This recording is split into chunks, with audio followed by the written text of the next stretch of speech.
Eu me volto nesta tarde para a palavra de Deus que se encontra na segunda carta do apóstolo Pedro, no capítulo de número 3, versículo de número 17 e 18. 2 Pedro, capítulo 3, versículos 17 e 18, estas palavras de Pedro pelo Espírito. Vós, portanto, amados, sabendo isto de antemão, guardai-vos de que pelo engano dos homens abomináveis sejais juntamente arrebatados e descaiais da vossa firmeza. Antes, crescei na graça e conhecimento de nosso Senhor e Salvador Jesus Cristo. A Ele seja a glória, assim agora como no dia da eternidade. Amém. Bem, esse texto, este sentimento, estas verdades tratam do crescimento na graça. Uma passagem maravilhosa das Escrituras, com um comando de nosso Salvador aqui para o crescimento espiritual, para o avanço espiritual de todo verdadeiro crente em Jesus Cristo. E também, é claro, com direcionamentos práticos para esse crescimento espiritual. Bem, deixe-me iniciar no versículo de número 17. Vós, portanto, amados, sabendo isto de antemão, guardai-vos de que pelo engano dos homens abomináveis sejais juntamente arrebatados e descaiais da vossa firmeza. Homens abomináveis, ou falsos mestres, falsos líderes, falsos professores, pessoas que naquela época, que ao longo da história e que hoje reivindicam conhecer o Senhor Jesus Cristo, mas que mais tarde, em um determinado momento, abandonaram seu respeito e submissão à palavra de Cristo, o seu respeito pela autoridade da Bíblia. São chamados aqui de homens abomináveis pelo Senhor, porque passaram a torcer passagens bíblicas, tirar passagens bíblicas do seu contexto para ensinarem o que queriam. E você vê isso acontecendo aqui nos primórdios do cristianismo, homens abomináveis enquanto estavam ali, os apóstolos do Senhor Jesus Cristo, e nós vemos isso ao longo da história do cristianismo, e é claro, nós vemos isso de uma maneira clara, real, mais do que em qualquer período da história em nossos dias. Falsos mestres, falsos líderes, torcendo a palavra de Deus, desvirtuando o povo de Deus dos caminhos do Senhor. E nós veremos isso com mais frequência, queridos amigos, conforme nós nos aproximamos do final.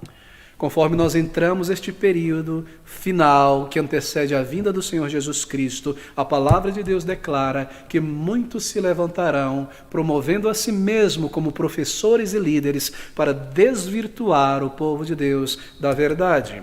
E é claro, nós observamos isso de uma maneira muito direta em nossos dias. São certos indivíduos, certos professores auto-intitulados, que trabalham a sua popularidade na internet por meio de marketing, são espertos, são capazes, são homens, sim, não podemos negar isso, de um bom intelecto, de uma boa oratória, de inteligência, sabem promover a sua imagem, sabem promover as suas ideias, ao ponto de angariar, de reunir pessoas, multidões de seguidores, por meio de uma mensagem que apela, marque isso, uma mensagem que apela à concupiscência do coração do crente. Por meio de uma mensagem que apela às concupiscências da velha natureza. Isso é típico de falsos líderes. Pessoas que reúnem multidões em torno de si e enchem igrejas. Não estou dizendo que toda igreja cheia é o resultado do falso ensino, mas líderes que nós vemos em toda parte, que reúnem multidão de seguidores por meio do marketing e por meio de um apelo às concupiscências da velha natureza do crente. E arrastam multidão de seguidores, torcendo a palavra de Deus, por meio de um discurso atraente, um discurso que apela aos desejos carnais e às concupiscências da velha natureza. E Pedro já nos diz a respeito disso no capítulo 2, por exemplo, no versículo de número 2, ele diz: E também houve entre o povo, Israel antigo, falsos profetas, como entre vós haverá também falsos doutores, que introduzirão, anote esta palavra, marque ela, que introduzirão encobertamente heresias de perdição, e negarão, isto é, chegarão a negar o Senhor, que, segundo ele, os resgatou, trazendo sobre si mesmo a repentina destruição. Mas de volta ao capítulo 3, versículo 17, porque aqui está a advertência diante de nós. Vós, portanto, amados, sabendo disto, isto o que nós acabamos de ler no capítulo 2, versículo 2, que há falsos mestres, que há falsos ensinadores, que há indivíduos que não foram chamados por Cristo, que não têm respeito à autoridade da palavra de Deus, que irão arrebanhar uma multidão de pessoas por meio de uma conversa não bíblica, aparentemente bíblica, apelando às concupiscências das pessoas. Vós, portanto, amados, sabendo disto, de antemão, porque Pedro nos adverte, a palavra nos adverte, guardai-vos de que pelo engano dos homens abomináveis, vocês também sejais juntamente arrebatados com a multidão e descaiais da vossa firmeza. Não é cair da salvação, mas descair da sua firmeza na verdade, no serviço do Senhor, na comunhão com Deus, em um andar sincero com o nosso Deus. E aqui está diante de nós, entre o povo de Deus, entre crentes bíblicos, há muitos líderes evangélicos em nossos dias no mundo inteiro, conduzindo igrejas hoje que no passado foram igrejas extremamente bíblicas, trabalhadoras, fiéis, mas que agora, hoje, justificam a adoção do mundo e do mundanismo dentro da igreja, na adoração, a cultura moderna do entretenimento, o estilo de vida bem terreno, nenhum envolvimento com o reino de Deus, líderes que apelam, como eu disse, à concupiscência da velha natureza do crente. Oferece a crentes essas coisas para atraí-los, fazendo com que o povo de Deus dê marcha ré de volta ao mundanismo. Bem, eu não preciso citar exemplos, mas aqui em São Paulo mesmo, há uma igreja ali muito grande, imensa, para os lados da Água Branca, uma igreja já de mais de 70 anos, uma igreja que em seu início foi uma igreja zelosa pela palavra de Deus, dedicada a levar o evangelho da graça redentora, uma igreja que permanecia nos princípios da fé, uma igreja batista, que permanecia nos princípios da fé cristã, zelosa, servindo a Cristo, se afastando do mundanismo, mas que hoje, ou de alguns anos para cá, um líder, um homem que se diz um pastor, mas que na minha opinião é nada mais do que um cientista social de má qualidade, tirou o púlpito daquela igreja, sequestrou a plataforma daquela igreja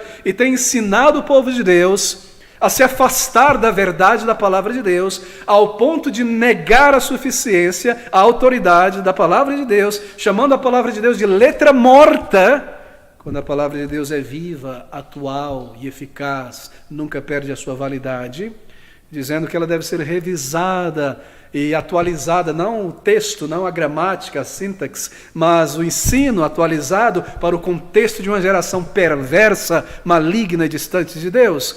É sobre isso que o apóstolo Pedro está falando. Vós, portanto, irmãos, sabendo isto, de antemão, guardai-vos de que pelo engano dos homens abomináveis sejais juntamente arrebatados e descaiais da vossa firmeza, seguindo este tipo de ensino não bíblico, e dando joinha, e acompanhando, e visitando, e levantando a bandeira de igrejas que abandonaram o evangelho por uma doutrina socialista, um evangelho que não é um evangelho, senão um engano das boas obras. Nós temos diante de nós uma advertência tremenda aqui. Mas como esses líderes, eu pergunto, conseguiram ter sucesso no que fazem? Bem, eles conseguiram torcendo várias passagens das Escrituras para justificarem suas ideias. E ignorando de propósito, não mencionando, deixando de lado passagem que condenam essas ideias que eles ensinam. A palavra de Deus pelo Espírito diz que um pregador deve ensinar todo o conselho de Deus, todo o conselho de Deus. Mas falsos líderes são bons em deixar de lado muito da palavra de Deus, torcer textos da palavra de Deus para rejeitá-la, para colocá-la de lado e desviar o povo de Deus. Como eles conseguiram isso? Fazendo isso. Mas eu me pergunto sempre isso. Como eles conseguem fazer isso, uma vez que todo crente tem em suas mãos a própria palavra de Deus, a Bíblia? Para checar, para estudar, para comparar Escritura com Escritura. Como é que esses líderes conseguem dizer hoje coisas tão absurdas, tão distantes da palavra de Deus, tão chocante, e crentes não percebem E crentes aplaudem e dizem amém para esse tipo de coisa se eles têm em suas mãos a palavra de Deus. Bem, aqui está o nosso ponto nesta tarde. O fato é que muitos têm a palavra de Deus em suas mãos, mas não a têm em suas mentes, em seus corações. Não têm crescido espiritualmente. E esse engano se espalha e só é efetivo devido ao descuido e à imaturidade de crentes em Jesus Cristo, em monitorar de uma maneira séria o seu nível pessoal de crescimento espiritual e o estado da sua própria igreja local. Crentes, pessoas que apesar de salvas, não têm se desenvolvido nas verdades da fé. São presas fáceis para falsos mestres. Eu estou falando aqui de crentes, não estou me referindo aqui a não salvos, autoiludidos. E qual é o resultado de se afastar da palavra de Deus, sendo conduzido por esses líderes? O resultado é esfriamento espiritual. O resultado é uma marcha ré ao mundo, de volta ao mundo. O resultado é a apostasia da verdade, é a perda de foco, é a esterilidade na vida cristã. Esse é o resultado. E é tendo isso em vista, meus amigos, que Pedro declara estas palavras poderosas, que reverberam ao longo dos séculos e chegam até nós e devem chegar até o final do versículo 17 e 18. Vós, portanto, amados, sabendo isto de antemão, guardai-vos de que pelo engano dos homens abomináveis sejais juntamente arrebatados e descaiais da vossa firmeza. Antes, no lugar de cair, no lugar de ser enganado, arrebatado, crescei na graça e conhecimento de nosso Senhor e Salvador Jesus Cristo. Aqui está o único antídoto contra a frieza espiritual, contra a apostasia na fé, contra o declínio, contra voltar ao mundanismo. Antes, crescei na graça e no conhecimento de nosso Senhor e Salvador Jesus Cristo. Bem, o que nós temos aqui é um comando. Crescei, cresça. Esse é um comando de nosso Pai Celestial a todo filho, a toda filha de Deus. Deus tem as suas exigências, saiba disso. E uma delas está aqui em forma de um comando. Você e eu devemos crescer. Você e eu devemos amadurecer espiritualmente. O apóstolo Pedro, ele está usando aqui, você deve ter percebido, não é? Indiretamente, uma metáfora. A metáfora do crescimento, uma metáfora que ilustra desenvolvimento espiritual. Ele fala sobre crescimento e desenvolvimento. E ele já falou sobre isso antes. Veja a sua primeira carta, 1 Pedro 2:2, onde ele menciona essa mesma ilustração. Desejai, diz ele, afetuosamente, um desejo afetuoso, como meninos novamente nascidos, desejai o leite racional. Isso é a palavra, não falsificado, para que por ele vá descrescendo, leite racional, não místico, não esotérico, a palavra não falsificada, para que por ele vá descrescendo. E aqui está ele novamente, usando a mesma metáfora de crescimento. Crescei na graça e no conhecimento de Cristo. Bem, o crescimento de um bebê, é essa a ilustração.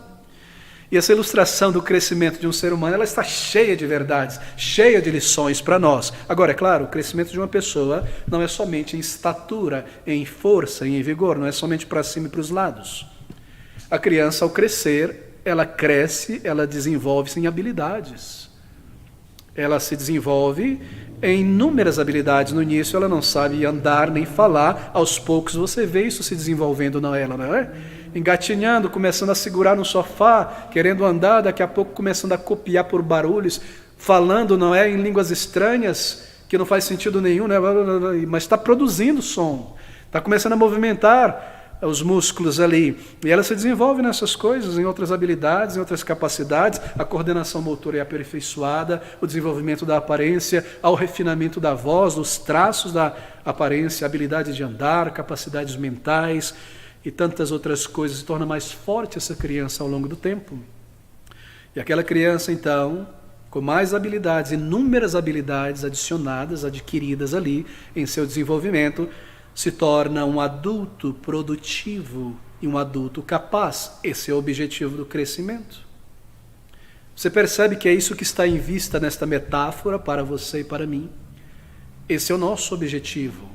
Esse é o comando de Deus, a exigência de Deus para nós. É uma bênção, é um benefício, é uma necessidade, é uma ordem do Senhor. E essa é a intenção da palavra de Deus. O salvo, ele deve, por necessidade, crescer, desenvolver-se espiritualmente. Versículo 18. Antes, crescei na graça e no conhecimento do Senhor. Ele deve crescer, enraizando-se nas doutrinas da fé, firmando-se nelas, conhecendo a fé cristã, as verdades reveladas por Deus na palavra de Deus, e deve crescer em vários outros aspectos, pelo menos 3 aspectos da vida cristã. Toda pessoa salva deve buscar o auxílio do Espírito Santo para crescer. Mas antes de eu mencionar esses 3 aspectos da vida cristã, que todo salvo deve continuamente buscar o auxílio do Espírito Santo para crescer, deixe-me apontar algo muito importante aqui neste versículo. Você sabe que a ordem do ensino, das verdades, do texto é muito importante nós atentarmos para isso. Observe o versículo de número 18 novamente. Ele diz, observe, antes crescei na graça e conhecimento de nosso Senhor e Salvador Jesus Cristo. Você percebeu que crescimento na graça é mencionado antes de crescimento no conhecimento? Não é interessante? E isso, é claro, está aqui de propósito. E é bastante significativo, é claro. Conhecimento não é mais importante, crescimento na graça não é mais importante do que o crescimento em conhecimento, é claro. Graça e conhecimento sempre andam juntos. No entanto, é possível, meus queridos irmãos, e eu tenho observado isso, é possível que um crente cresça em conhecimento, esteja crescendo visivelmente em seu conhecimento, sem que esteja crescendo na graça. E talvez por isso, creio eu, conhecimento é colocado aqui depois de graça. E veja a importância disso aqui. Às vezes, um cristão está mais avançado em seu conhecimento da fé do que na graça. E esse cristão, você observa isso às vezes, deseja argumentar, deseja demonstrar o seu conhecimento, responder questão, dar a sua opinião, mas às vezes é um cristão anão na graça, um anãozinho na graça. Por quê? Porque aqueles grandes e necessários frutos do caráter cristão ainda são poucos e pequeninos na vida desse crente. Há pouquíssima paciência nos testes. Esse crente não tem crescido na graça. E talvez por isso, eu creio por isso, conhecimento é colocado depois. Olha, eu não tenho em mente aqui crentes novos na fé. Eu me refiro a todo crente. Eu tenho conhecido crentes de 40 anos, de 50 anos de vida cristã, que são crentes que se exasperam facilmente ao conversar com a esposa. Levantam a voz, franzem a face e estão brigando ali na voz. Crentes que não têm crescido na graça, embora tenham um bom, excelente conhecimento da fé cristã e saiba responder muitas questões. E crentes que desmoronam diante da primeira provação que vem e se entregam à autocomiseração e esquecem que há um Deus no céu, Criador dos céus e da terra. E esse não é um Deus distante, é o nosso Pai Celestial, a quem o Senhor Jesus Cristo nos ensinou a orar dizendo, Pai Nosso. É por isso que graça vem antes de conhecimento. Às vezes, há pouco sacrifício, pouca dedicação na obra do Senhor, quase nada de testemunho ao longo dos dias da semana, pequena certeza, pequena confiança nas promessas de Deus, facilmente se esquecendo delas, pouca alegria, pouco regozijo no espírito. Claro, isso também pode ser o sinal de uma pessoa que não nasceu de novo. Mas aqui eu tenho em vista pessoas que têm um testemunho de conversão. Queridos amigos, crescimento na graça é essa jornada contínua do crente na vida com seu Deus, na qual ele experimenta o favor de Deus em sua vida, no perdão diário dos seus pecados, das suas faltas, em respostas de oração, em auxílio de Deus na santificação. Isso inclui o avanço do crente em obediência a Cristo. Isso inclui crescimento na graça, o progresso no serviço do Senhor. Crescimento na graça inclui submissão a Deus como Senhor de toda a vida. inclui comunhão mais íntima, mais próxima, mais contínua com Deus. Crescimento na graça envolve tudo isso. Crescimento na graça também é o desenvolvimento em nós de um caráter mais semelhante ao caráter de Jesus Cristo. Mais domínio próprio, mais gentileza no falar, no agir, mais interesse e amor proativo pelos irmãos, maior zelo e ciúme pela igreja local, a casa do Senhor, de defendê-la, de edificá-la. Isso é crescimento na graça. Crescimento na graça não é apenas crescimento no conhecimento, é importante recordar isso. Observe novamente a maneira como o Espírito colocou isto aqui. Antes, crescei na graça e conhecimento de nosso Senhor e Salvador Jesus Cristo. Bem, deixe-me agora lhe dar 5 aspectos vitais do crescimento na graça que nós devemos monitorar. Mas antes, deixe-me dizer isso. Procure ter o hábito de tomar notas. Ao tomar notas, a sua mente funciona de uma maneira muito melhor. Você consegue seguir as estruturas do ensino. A tinta mais fraca é mais poderosa que a mais forte das memórias. E você pode tomar suas notas depois, ao longo da semana, e relembrar muito do que você ouviu, não é? Nós esquecemos algumas coisas, e orar a Deus e pedir graça, e não ser um cristão que ouve e que esquece. Antes, diz o apóstolo, crescei na graça. 5 aspectos do crescimento na graça que nós devemos monitorar, colocar ali o termômetro regularmente em nossa vida, se temos crescido ou não na graça. Primeiro, crescer na graça é crescer, obviamente, em dependência da graça de Deus. Porque a graça é a base da vida de fé. Nós recebemos graça diariamente. A Bíblia diz que Deus dá graça. Nós precisamos crescer na dependência da graça. Bem, nós temos que crescer nesta dependência. Na conversão, a graça de Deus, ela nos faz ver a nossa falência moral, não é? É a graça, pela graça sois salvos. Ela nos faz ver a nossa falência moral. Ela nos leva ao arrependimento e à fé no Senhor. Nos faz ver a extensão de nossos pecados. E nós percebemos que nós não podemos alcançar o favor de Deus, somente a rejeição e a punição. E assim nós somos levados pela graça ao arrependimento e a confiarmos totalmente no Calvário, na cruz de Cristo para a reconciliação. A graça faz isso. Todavia, conforme nós crescemos na graça, observe, conforme nós crescemos na graça, nós passamos a adquirir um conhecimento mais agudo das nossas debilidades, das nossas fraquezas, não é verdade? Quanto mais você cresce na vida cristã, você mais adquire um conhecimento das suas fraquezas e debilidades, uma percepção mais profunda da nossa necessidade da graça de Cristo. Como eu necessito a graça de Cristo. Agora eu percebo isso em mim, aquilo em mim, que eu tenho essa tendência, que eu sou capaz de chegar a esse ponto, de gastar tanto tempo nisso, ou de deixar tanto tempo, de me afastar do Senhor, ou de me comportar desta maneira. Quanto mais nós avançamos na jornada da vida cristã, a obra do Espírito pela graça nos leva a perceber com mais clareza a nossa necessidade de Cristo, da paciência de Cristo por nós, da longanimidade, da misericórdia. E assim a nossa gratidão por Ele cresce, pelo que Ele faz por nós, pela sua longanimidade, pela sua bondade, pela sua paciência.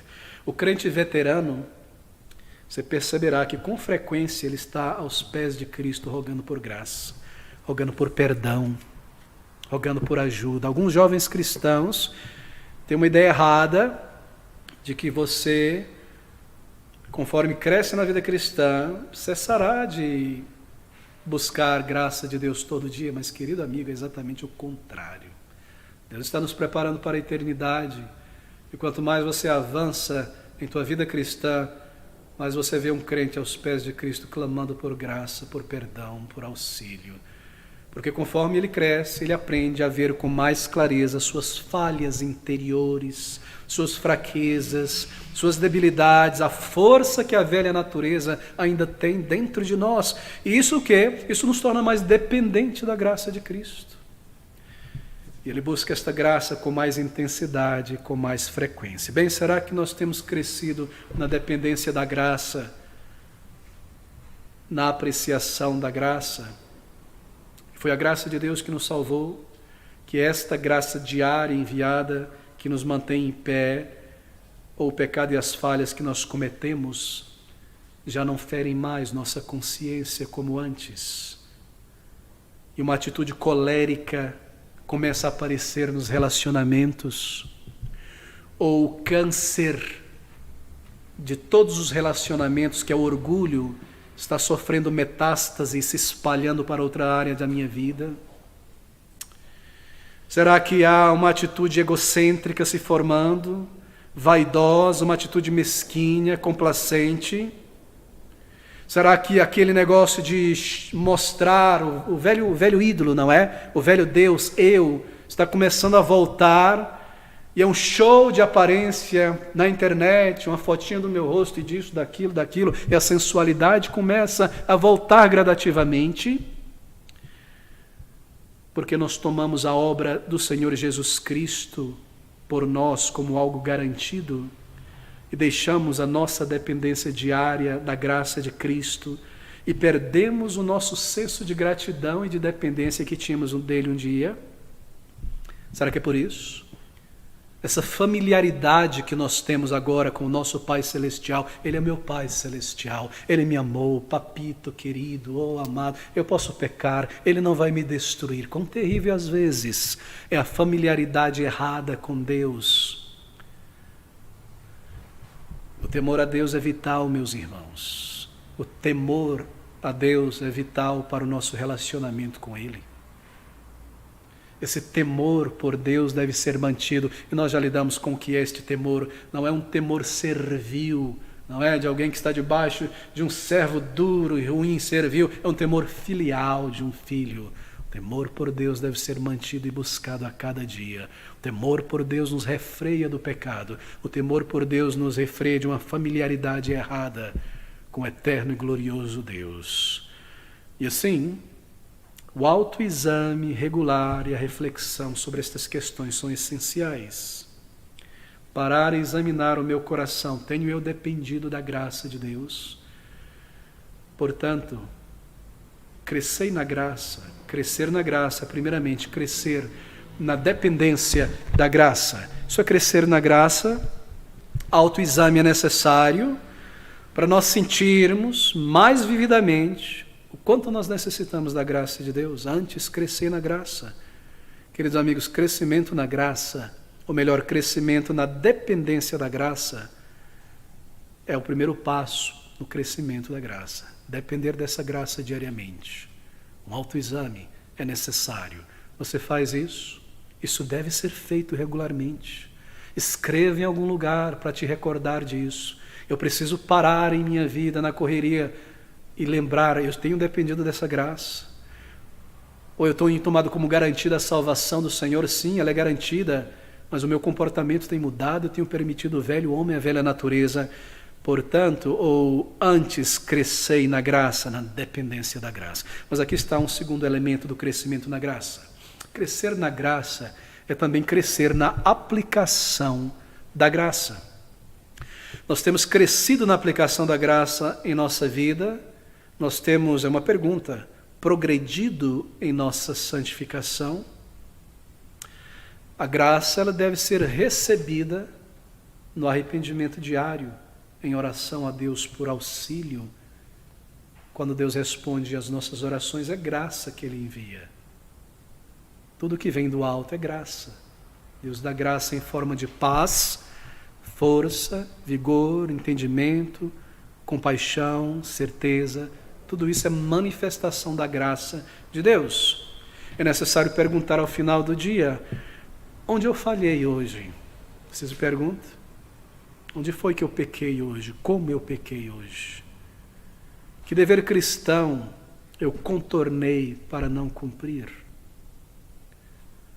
E então eu devo me arrepender e rededicar a minha vida ao Senhor e rogar por uma consciência mais alerta. Isto é a aplicação da graça à minha vida.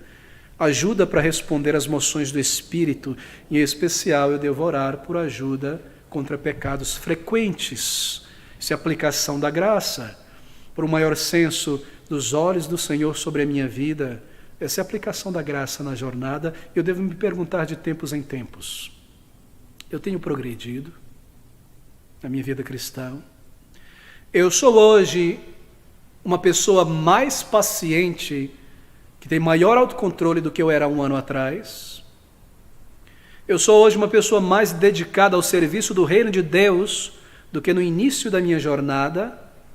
A minha certeza e segurança de salvação ela é maior e mais firmada hoje do que era antes. O meu domínio contra a velha natureza é maior. Eu tenho progredido. Eu devo me perguntar estas coisas.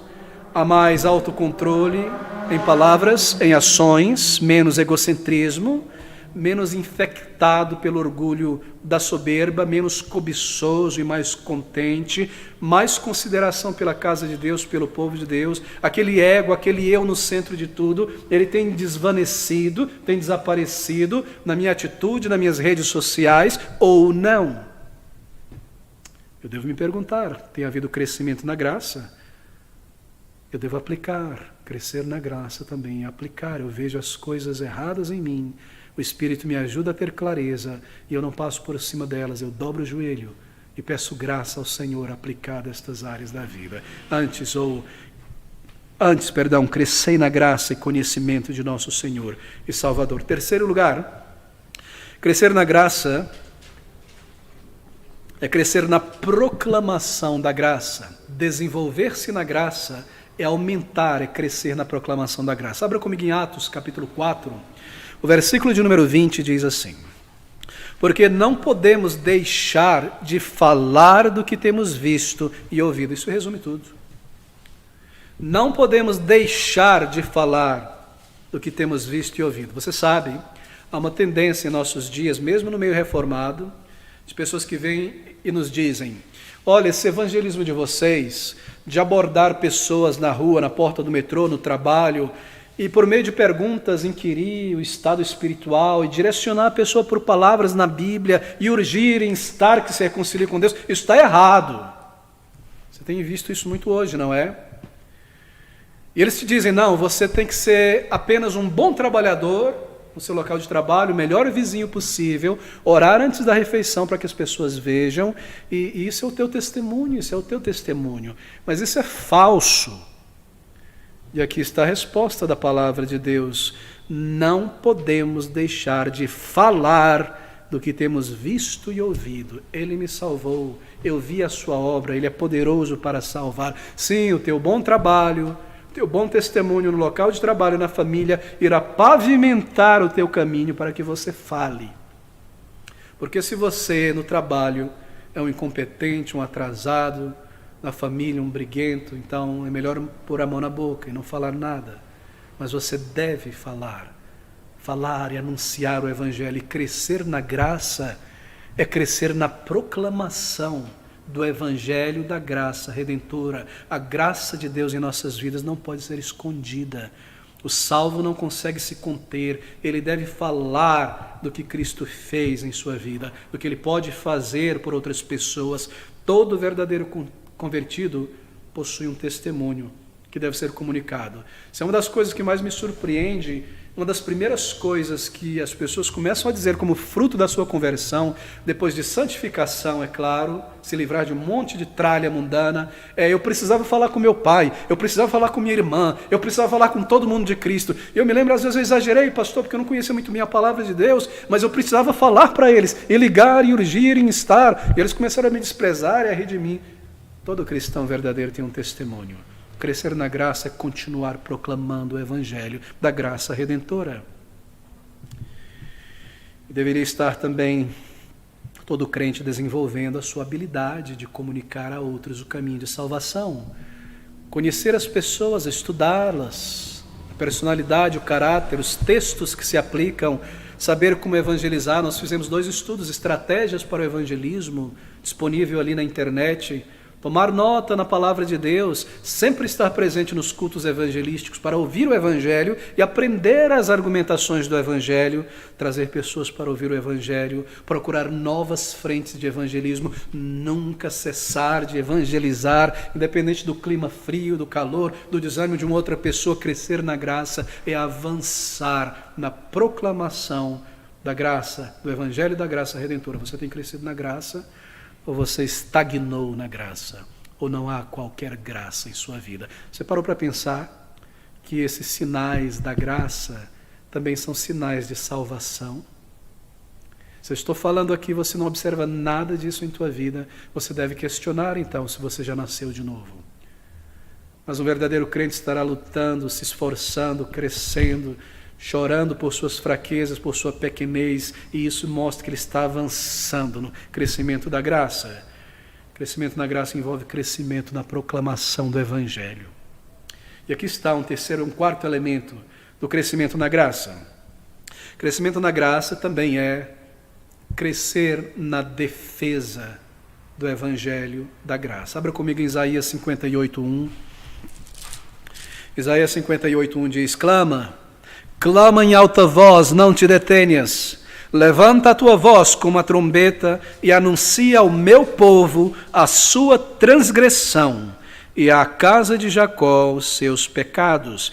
Esses sentimentos aqui do profeta Isaías são os mesmos lá de Judas, final da Bíblia, o penúltimo livro da Bíblia, versículo de número 3. Judas, versículo de número 3. Judas escrevia uma carta aos irmãos, ele diz: amados, procurando eu escrever-vos com toda diligência acerca da salvação comum, tive por necessidade escrever-vos e exortar-vos a batalhar pela fé que uma vez foi entregue aos santos. Esta fé, este Evangelho da graça redentora.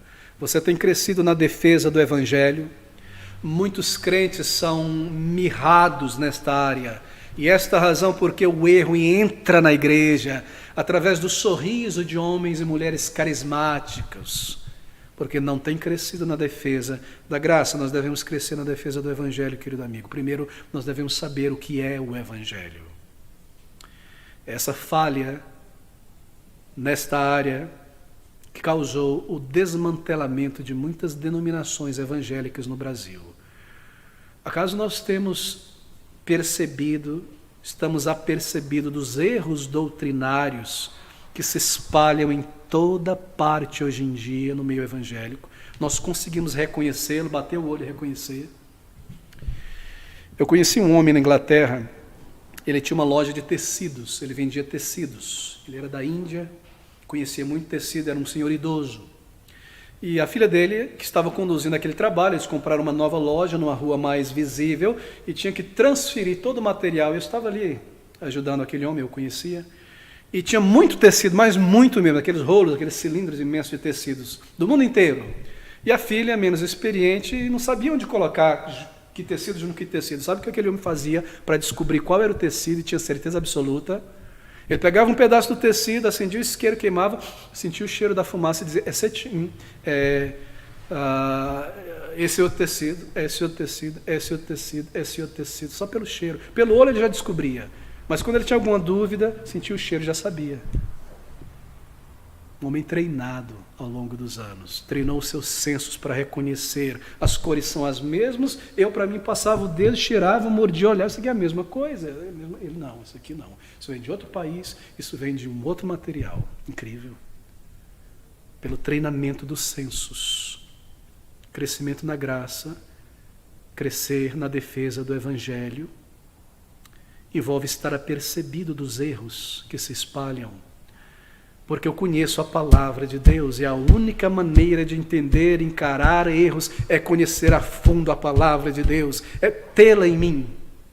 Você já percebeu como Paulo, ao defender a fé, ele lida em suas cartas em Colossenses, em Filipenses, em Efésios, com as heresias dos agnósticos e de tantos outros, dos judaizantes, mas ele não começa a pegar o ponto do erro de cada um e desenvolver e desdobrar apologeticamente, não. Sabe o que ele faz? Ele afirma a verdade, para que o crente, conhecendo a verdade, saiba identificar o erro. Cristo nos deu isso, eu recebi do Senhor isso, eu vos entreguei isso, isso, é isso, isso. E agora eu sei o que eu tenho. Quando eu vejo isso, não está de acordo com a palavra de Deus. A única maneira de defender a verdade, de encarar o erro, de marcar, de perceber, de encarar e ver o erro logo de cara, não importa quão maravilhoso seja a oratória, quão belo, quão atraente, quão cativante seja o silogismo e a pessoa, é conhecer a palavra e dizer: isso está cheirando mal, isso aí não está de acordo com o que essa doutrina diz na palavra de Deus, isso é algo torcido, Isso não é exatamente o que a Bíblia diz. A única maneira é conhecendo. Você tem crescido na defesa do Evangelho? Você já leu a Bíblia toda? Engoli-la como profeta, como João, tê-la dentro de mim, em minha mente. Somente assim eu poderei ver o erro. Porque muitos são levados hoje em dia porque não têm respeito pela palavra de Deus. E por respeito eu quero dizer abri-la e lê-la e gastar tempo estudando a palavra de Deus. E rever, e reler novamente, até que ela se torne parte de você. Crescer na graça é crescer na defesa do Evangelho da graça. Queridos amigos, se nós temos que pensar sobre isso. Se nós tivéssemos, por exemplo, um crente que mudar de cidade, deixar sua igreja por alguma razão bíblica, acaso nós iríamos congregar em uma igreja que parece pregar a Bíblia na superfície, mas que mantém vários erros doutrinários ali? Acaso nós sairíamos da nossa igreja, mudando para outra cidade, outro país? Sim, eu sou um crente, vou procurar uma igreja, parece bíblica, mas tem muitos erros doutrinários, tem métodos mundanos no evangelismo. Sim, essa igreja tem adoração contemporânea, a bateria está quebrando ali, a guitarra e o show e as pessoas. Será que nós fecharíamos os olhos para isso, só para congregar na igreja mais próxima de nossa casa e não ter o trabalho de me deslocar por algumas horas para a igreja mais bíblica, mais firme? Isso seria uma tragédia, não é? E por mais que seja uma tragédia, eu tenho visto pessoas que saem de igrejas bíblicas e estão em igrejas que realmente nem se aproximam da palavra e nem merecem o título de igreja. E você se pergunta, o que esta pessoa fez ao longo daqueles anos naquela igreja bíblica? Ela dormiu?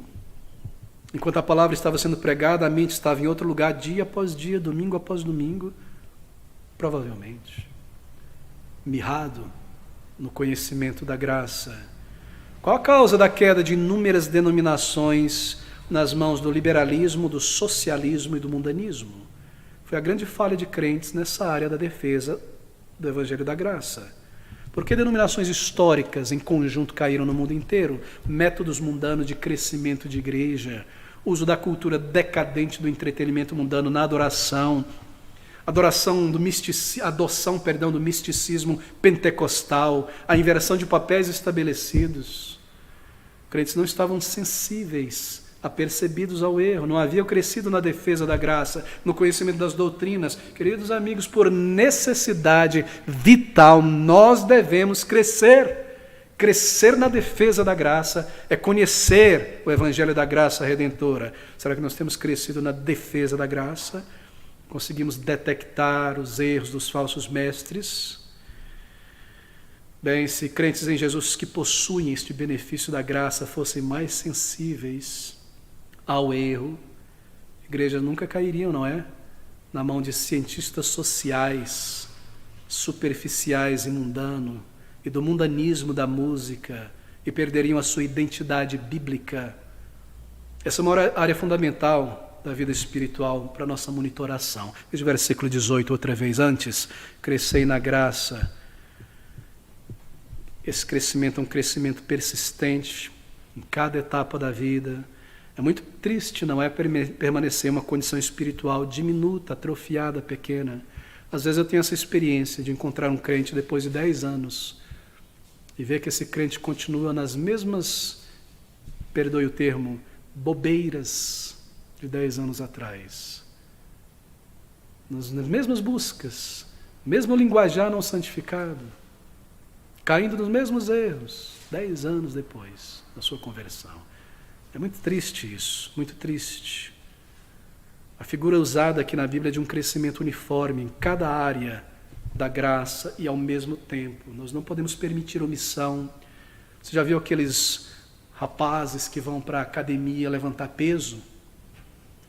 E eles só levantam peso para os braços e para o peito. Já viu? Parece um prego, né? Fortão aqui, a canelinha fininha. Você já imaginou alguém levantar o peso só com a mão? Chegar em casa com o bração, o restante? Infelizmente existe esse tipo de coisa na vida cristã. Você encontra crentes assim. Uma cabeça grandona igual um prego, um coração mirrado, uma boca imensa, sabedoria quase nenhuma. Quão triste é ver isso. Mas uma igreja que cresce na graça, cada crente se desenvolvendo, cada crente crescendo, é uma igreja forte, é uma igreja pronta a defender a fé, é uma igreja pronta a ser um farol na cidade e no país, é uma igreja pronta a dar testemunho, e é uma igreja que irá permanecer firme quando o anticristo chegar e o engano que já se espalha poderosamente. É essa igreja que irá permanecer. É uma igreja onde cada crente cresce na graça. Uma igreja bíblica não é só um pastor bíblico, é uma congregação bíblica. Crescer em cada área da graça. Queridos amigos, é um crescimento constante. Oh, que nunca, nunca seja dito de nenhum de nós. Ele é um bom crente no conhecimento, mas ele ainda não dominou o mundo em sua vida. Ele continua bebendo da música deste mundo, das novelas deste mundo, do lixo deste mundo. Ela é uma crente excelente, ela confia em Cristo, ela confia no Calvário, depende de Deus, mas ela conhece tão pouco sobre as doutrinas da fé, ela nunca lê um livro, é preguiçosa para ler. Que nunca seja dito algo do tipo sobre nós. Meus queridos irmãos, outra pessoa poderia demonstrar um bom conhecimento da doutrina, possuir maneiras gentis, agradáveis no meio do povo de Deus, um comportamento correto, mas nunca se envolver no serviço do Senhor, nunca testemunhar, nunca trabalhar com os irmãos na grande missão, na missão suprema do Mestre, que é levar o Evangelho a almas perdidas. Que desastre é permanecer irregular no crescimento, desbalanceado. Causa tristeza e preocupação ao coração de um pai, não é? Quando vê o seu bebê, está crescendo e de repente para de crescer. Não está acompanhando a curva, está abaixo da curva, perdendo peso, a cabeça não está crescendo, os membros não estão crescendo, a voz está demorando para vir, não consegue se equilibrar, começar a andar. Quanto muito mais para o teu Pai, o meu Pai Celestial, que nos deu toda a graça necessária para o crescimento em todas as áreas, ver um filho mirrado, uma filha mirrada na graça, quando Ele é o Senhor da graça, quando Ele dá graça. Antes, crescei na graça. Crescer na graça é crescer na dependência da graça, é crescer na aplicação da graça, é crescer na proclamação, defesa da graça. Agora deixe-me correr, porque nós temos algo maravilhoso ainda aqui nesse texto. Observe o versículo 18 ainda. Antes, crescei na graça e conhecimento de nosso Senhor e Salvador Jesus Cristo. Crescei no conhecimento de nosso Senhor e Salvador Jesus Cristo. Crescimento na graça deve ser simultâneo ao crescimento no conhecimento de Jesus Cristo. Claro, crescer no conhecimento bíblico, no conhecimento da fé, em especial nas grandes doutrinas. Será que todos aqui já leram um livro de doutrina bíblica? Uma teologia sistemática? Deixa-me recomendar um. Leia o livro de Thomas Watson, aquele grande puritano, A Fé Cristã. Que livro! Você lê ali todo o sistema de doutrinas encadeados, encaixados no todo. Leia aquele livro maravilhoso, O Peregrino. Que livro! Leia os atributos de Deus. E é claro, a Bíblia é tudo para nós, todos os dias, abrindo a palavra de Deus. Mas livros que expliquem, que iluminem a mensagem da Bíblia, devem ser lidos. Será que nós temos conhecimento atualizado sobre os perigos atuais que afetam a igreja?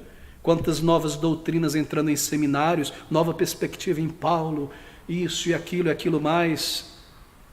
Será que nós temos aprendido como buscar a condução divina para as grandes decisões da vida, com quem casar, qual profissão seguir? Ensino bíblico, você conhece isso? Crescer no conhecimento. Todas essas questões são parte de crescer no conhecimento. Agora, o comando do apóstolo Pedro é essencial, mas esse comando, ele nos informa sobre um tipo de conhecimento, um tipo de conhecimento específico no qual nós devemos crescer. Você percebe que eu estou seguindo o versículo aqui, não é? Veja de novo o versículo.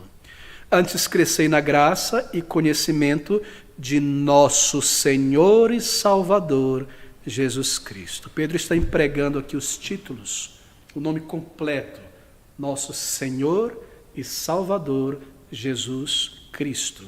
E o que ele quer dizer, ou melhor, o que ele quer apontar é que nós leiamos da seguinte maneira: antes crescei no conhecimento do Senhor, e crescei no conhecimento do Salvador, e crescei no conhecimento de Jesus, e crescei no conhecimento de Cristo. Essa é a ideia aqui. Claro, ele é um só, mas ele é apresentado aqui em diferentes ofícios, em títulos diferentes. Avançar no conhecimento dele em cada aspecto. Primeiro, crescer no conhecimento dele como Senhor. Antes, crescei no conhecimento do nosso Senhor. Você sabe o que é isso? Isso vem em primeiro lugar, porque Jesus Cristo é Senhor. Abra comigo em Colossenses, capítulo, nossa última referência, capítulo 1, versículo 16 ao versículo 18. Colossenses, capítulo 1, 16 a 18, sobre Cristo. Um hino cantado pela igreja, porque nele foram criadas todas as coisas que há nos céus e na terra, em Jesus, queridos amigos. Visíveis e invisíveis, sejam tronos, sejam dominações, sejam principados, sejam potestades, tudo foi criado por ele, e ele é antes de todas as coisas, e todas as coisas subsistem por ele. Foi-me dado todo o poder no céu e na terra. Ele é Senhor, Senhor, e aqui está. Você e eu, nós devemos crescer no conhecimento dele como nosso Senhor, Senhor nosso.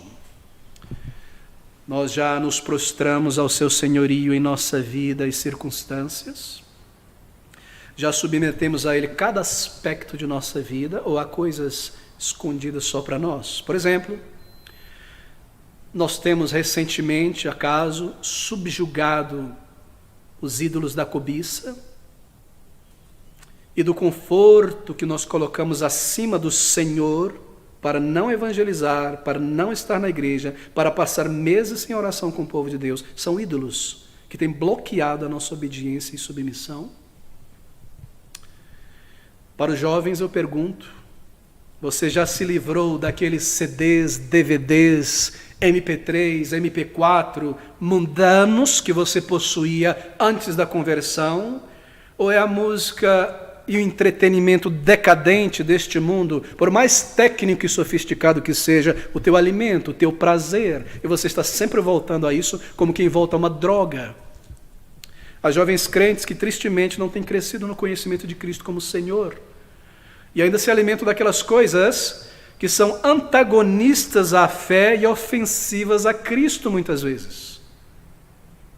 Não percebem que a sua escolha de entretenimento, ou de lazer, ou de companhias, muitas vezes faz guerra contra a vida da alma? Será que nós estamos nessa posição? Crescer no conhecimento do Senhor significa que Ele se torna Senhor de nossa vida em cada aspecto dela. E assim nós partimos companhia com tudo aquilo que traz o selo de um mundo decadente e sensual, seja na música, no entretenimento, na roupa, no que quer que seja. Ele é Senhor. Ele diz: sede santos, porque eu sou santo. E porque Ele é Senhor, e eu vou crescer no senhorio de Cristo, eu obedeço. Então ele diz: antes crescei na graça e no conhecimento do nosso Senhor e Salvador. Crescer no conhecimento de Cristo como Salvador. Isso significa lançar fora, amigos, pecados secretos. Ele me salvou um dia. Eu devo lançar fora pecados secretos e cultivados, porque nós não podemos mais ofender aquele que foi ao Calvário por nós. Deixe-me lhe dar um ponto teológico aqui. Quando o Senhor Jesus Cristo, naquela cruz de dor e agonia, morreu em nosso lugar, em meu lugar, em teu lugar, ali Ele estava levando sobre si próprio, sobre o seu corpo, sobre a sua alma, todos os meus pecados, toda a extensão da minha culpa e pecado. Mas eu só nasceria 2000 e tantos anos depois da vinda dele.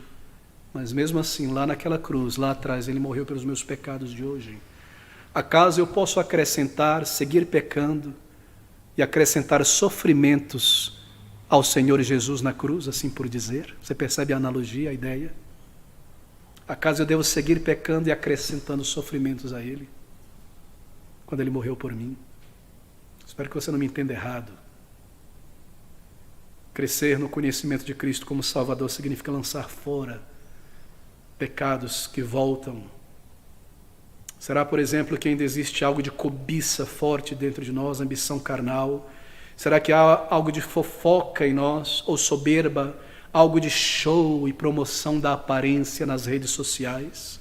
Crescer no conhecimento de Cristo como Salvador significa que nós olhamos para Ele continuamente como nosso Salvador, que capacita o seu povo a lançar fora esses pecados, todos os dias, conforme o Espírito aponta em minha mente e coração. Eu venho a Ele como Salvador, lançando fora, lançando o velho fermento fora. Então nós devemos crescer no conhecimento de Jesus. Antes, crescer na graça e conhecimento de nosso Senhor e Salvador, Jesus Cristo. Jesus, seu nome pessoal, não é? Refere-se a ter comunhão pessoal com Ele. Nós usamos o seu nome pessoal porque se indica um relacionamento pessoal. Nós nos mantemos em comunhão, em amor, em devoção íntima ao Senhor. Nós expressamos o nosso amor pelo nosso Senhor. Queridos amigos, ao ler o Senhor aqui, sobre o Senhor nos Evangélicos, faça esse exercício. Quando Ele estiver falando, desvie por um segundo o seu olhar da doutrina, não perca de vista a doutrina, mas por um segundo desvie o olhar e ponha o olhar no Senhor, na pessoa de Jesus. A maneira como Ele fala, a maneira como Ele responde, o seu amor, a sua resposta de compaixão. A lei diz sim, ela deve ser apedrejada, e a sua resposta tão tremenda. Mas onde há arrependimento, há salvação, e a Deus pertence o julgamento. Observe o Senhor Jesus, e o teu amor por Ele crescerá. Crescer na graça e no conhecimento dEle como Jesus. Jesus, como pessoa, em sua encarnação, pensar sobre Ele, uma pessoa, entre aspas, como você e eu, feito como um homem, não é? Que Ele tenha vindo a este plano, a este mundo, por mim, uma outra pessoa, um pecador, e olhado para mim, me amado, e me salvado e morrido por mim. Não é maravilhoso isso? Pensar nele como Jesus. Então pensar nele como Cristo, no conhecimento de nosso Senhor e Salvador, Jesus Cristo. Cristo. Bom, isso se refere à sua missão. A palavra grega para a palavra hebraica Messias ou ungido. Crescer no conhecimento de Cristo significa identificar-se mais com sua missão. Ele é o cavaleiro branco de Apocalipse 6, conquistando corações ao longo da era do Evangelho. Crescer no conhecimento dele como Cristo, como Messias, é esperar e trabalhar para o seu retorno, é fazê-lo conhecido no mundo, é refletir naquele grande dia da sua volta a este mundo. Bem, o meu tempo termina aqui, há tantas coisas a serem ditas. Aqui está um diamante precioso a ser revisto. Deixe-me ler estas palavras. Antes, isto é, ao contrário de ser levado por homens enganadores, ao contrário disso, crescei na graça e conhecimento de nosso Senhor e Salvador, Jesus Cristo. E esse crescimento, meu querido amigo, ele é um tipo de crescimento espiritual que jamais irá insuflar o teu ego, porque o conhecimento intelectual insufla, pode vir a insuflar, é claro, mas esse é um tipo de conhecimento que jamais insuflará o ego, porque cada aspecto desse crescimento gera grande humildade em nós. E para marcar esta verdade, Pedro declara essas palavras finais: a Ele e não a nós que crescemos, seja a glória, assim agora, como no dia da eternidade. Amém. Crescimento na graça. Cresça, querido irmão. Cresça, avance. Não importa quantos anos você já tem na vida cristã, não importa se é 40, se é 50 anos como um crente, nunca fique parado. Cresça e monitore o seu crescimento. Só assim nós seremos crentes maduros e de grande utilidade no reino de Deus. Iremos experimentar aquilo que tanto desejamos, a plenitude da vida cristã com o Senhor. E a Ele seja a glória, assim agora, em nossas vidas, desta maneira, como no dia da eternidade, quando nós recebermos um novo corpo, uma mente emancipada, e seremos perfeitos, completos, para adorá-lo e servi-lo para sempre.